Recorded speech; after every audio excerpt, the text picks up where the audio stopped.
ओम नमः शिवाय। हर हर महादेव। आज हम सुनेंगे श्रावण मास महात्म्य 16वां अध्याय। ईश्वर बोले, हे सनत कुमार, अब मैं शीतला सप्तमी व्रत आपसे कहूँगा। श्रावण मास में शुक्ल पक्ष की सप्तमी तिथि को ये व्रत करना चाहिए। सबसे पहले दीवार पर एक वापी का आकार बनाकर अशरीरी संज्ञक दिव्य रूप वाले 7 जल देवताओं, 2 बालकों से युक्त पुरुष संज्ञक नारी, 1 घोड़ा, 1 वृषभ तथा नर वाहन सहित एक पालकी भी उस पर बना दे। इसके बाद 16 उपचारों से 7 जल देवताओं की पूजा होनी चाहिए। इस व्रत के साधन में ककड़ी और दही ओदन का नैवेद्य अर्पित करना चाहिए। उसके बाद नैवेद्य के पदार्थों से ब्राह्मण को वायन देना चाहिए। इस प्रकार 7 वर्ष तक इस व्रत को करने के बाद उद्यापन करना चाहिए। इस व्रत में प्रत्येक वर्ष 7 सुवासिनियों को भोजन कराना चाहिए। जल देवताओं की प्रतिमाएं एक सुवर्ण पात्र में रखकर बालकों सहित एक दिन पहले सायंकाल में भक्ति पूर्वक पूजा करनी चाहिए। प्रातःकाल पहले ग्रह होम करके देवताओं के निमित्त होम कराना चाहिए। जिसने पहले इस व्रत को किया है और उसे जो फल प्राप्त हुआ है आप सुने। सौराष्ट्र देश में शोभन नाम का एक नगर था। उसमें सभी धर्मों के प्रति निष्ठा रखने वाला एक साहूकार रहा करता था। उसने जल रहित एक अत्यंत निर्जन वन में बहुत पैसा खर्च करके शुभ तथा मनोहर सीढ़ियों से युक्त पशुओं को जल पिलाने के लिए सरलता से उतरने चढ़ने योग्य दृढ़ पत्थरों से बनी हुई तथा लंबे समय तक टिकने वाली एक बावली का निर्माण करवाया। उस बावली के चारों ओर थके हारे राहगीरों के विश्राम के लिए अनेक प्रकार के वृक्षों से शोभायमान एक बाग भी लगवाया। लेकिन वह बावली सूखी ही रह गई और उसमें एक बूंद पानी तक नहीं आया। साहूकार सोचने लगा कि मेरा प्रयास व्यर्थ ही गया है और व्यर्थ ही धन का खर्च हुआ है। इसी चिंता में विचार करता हुआ साहूकार रात में वहीं सो गया। तब रात्रि में उसके स्वप्न में जल देवता आए। उन्होंने कहा, हे धनद, जल के आने का उपाय तुम सुनो। यदि तुम हम लोगों के लिए आदर पूर्वक अपने पौत्र की बलि दे दो तो उसी समय तुम्हारी ये बावली जल से भर जाएगी। सपना देखकर साहूकार ने सुबह अपने पुत्र को बताया। उसके पुत्र का नाम द्रविड़ था और वह भी धर्म कर्म में आस्था रखने वाला था। वह कहने लगा, आप मुझ जैसे पुत्र के पिता है। यदि धर्म का कार्य है इसमें आपको ज़्यादा विचार नहीं करना चाहिए। यह धर्म ही है जो स्थिर रहेगा और पुत्र आदि सब नश्वर है। अल्प मूल्य में महान वस्तु प्राप्त हो रही है। अतः यह क्रय अति दुर्लभ है। इसमें लाभ ही लाभ है। शीतांशु और चंडाशु ये दोनों मेरे पुत्र हैं।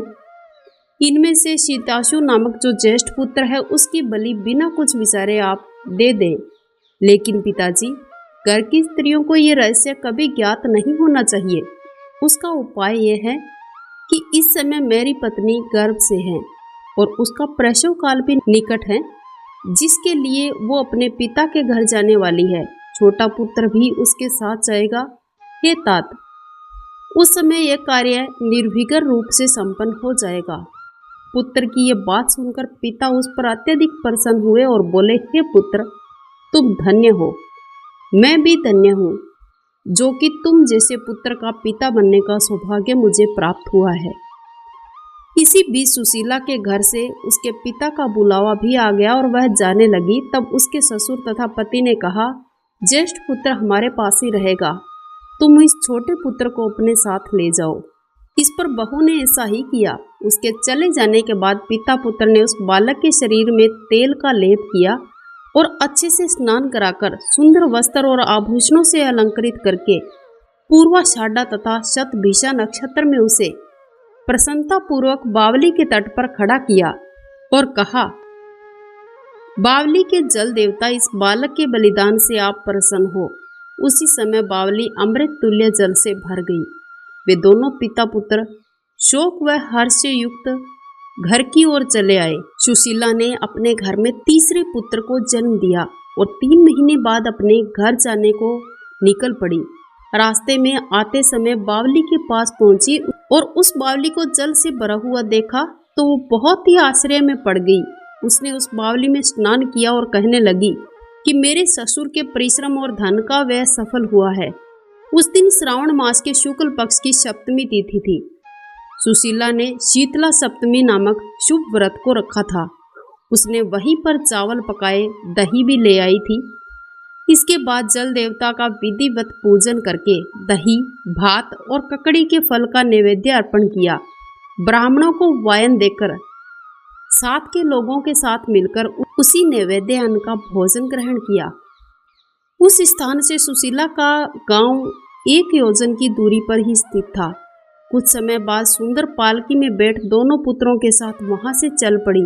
तब वे जल देवता कहने लगे कि हमें इसका पुत्र जीवित करके इसे वापस करना चाहिए, क्योंकि इसने हमारा व्रत किया है, साथ ही उत्तम बुद्धि रखने वाली स्त्री है। इस व्रत के प्रभाव से इसे नूतन पुत्र देना ही होगा। पहले उत्पन्न पुत्र को यदि हम ग्रहण किए रह गए तब हमारी प्रसन्नता का फल ही क्या। आपस में ऐसा कहकर उन दयालु जल देवताओं ने बावली में से उसके पुत्र को बाहर निकालकर माता को दिखा दिया और फिर उसे विदा किया। बाहर निकलकर वह पुत्र माता माता पुकारता हुआ अपनी मां के पीछे दौड़ पड़ा। अपने पुत्र का शब्द सुनकर उसने पीछे मुड़कर देखा। वहां अपने पुत्र को देखकर वह मन ही मन बहुत चकित हुई। उसे अपनी गोद में बिठाकर उसका माथा सूंघा, किंतु यह डर जाएगा, इस विचार से उसने पुत्र से कुछ नहीं पूछा।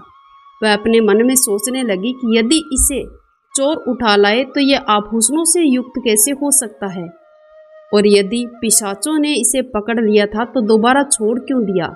घर में संबंधी जन तो चिंता के समुद्र में डूबे हुए होंगे। इस प्रकार सुशीला सोचती हुई नगर के द्वार पर आ गई। तब लोग कहने लगे कि सुशीला आई है। यह सुनकर पिता पुत्र अत्यंत चिंता में पड़ गए। वो ना जाने क्या कहेगी और उसके पुत्र के बारे में अब हम उसे क्या जवाब देंगे। इस बीच वो तीनों पुत्रों के साथ आ गई। तब ज्येष्ठ बालक को देखकर सुशीला के ससुर और पति घोर आश्चर्य में पड़ गए और साथ ही बहुत आनंदित भी हुए। कहने लगे, हे शुचि स्मिते, तुमने कौन सा पुण्य कर्म किया था अथवा व्रत किया था। हे भामिनी, तुम पतिव्रता हो, धन्य हो और पुण्यवती हो। इस शिशु को मरे हुए 2 माह बीत चुके हैं और तुमने इसे फिर से प्राप्त कर लिया है और वो बावली भी जल से परिपूर्ण हो गई है। तुम एक पुत्र के साथ अपने पिता के घर गई थी, लेकिन वापस 3 पुत्रों के साथ आई हो। हे शुभ्रु, तुमने तो कुल का उद्धार किया है। हे शुभानने, मैं तुम्हारी कितनी प्रशंसा करूं। इस प्रकार ससुर ने उसकी प्रशंसा की। पति ने उसे प्रेम पूर्वक देखा और सास ने उसे आनंदित किया। उसके बाद उसने मार्ग के पुण्य का समस्त वृत्तांत सुनाया। अंत में उन सभी ने मनोवांछित सुखों का उपभोग करके बहुत ही आनंद प्राप्त किया। हे वत्स, मैंने इस शीतला सप्तमी का व्रत आपसे कह दिया है। इस व्रत में दही, ओदन, ककड़ी का फल शीतल और बावली का जल भी शीतल होता है तथा इसके देवता भी शीतल होते हैं। अतः शीतला सप्तमी का व्रत करने वाले तीनों प्रकार के तापों के संताप से शीतल हो जाते हैं। इसी कारण से यह सप्तमी शीतला सप्तमी इस यथार्थ नाम वाली है। इस प्रकार श्री स्कंद पुराण के अंतर्गत ईश्वर सनत कुमार संवाद में श्रावण मास महात्म्य में शीतला सप्तमी व्रत कथन नामक 16वां अध्याय पूर्ण हुआ। ओम नमः शिवाय। हर हर महादेव।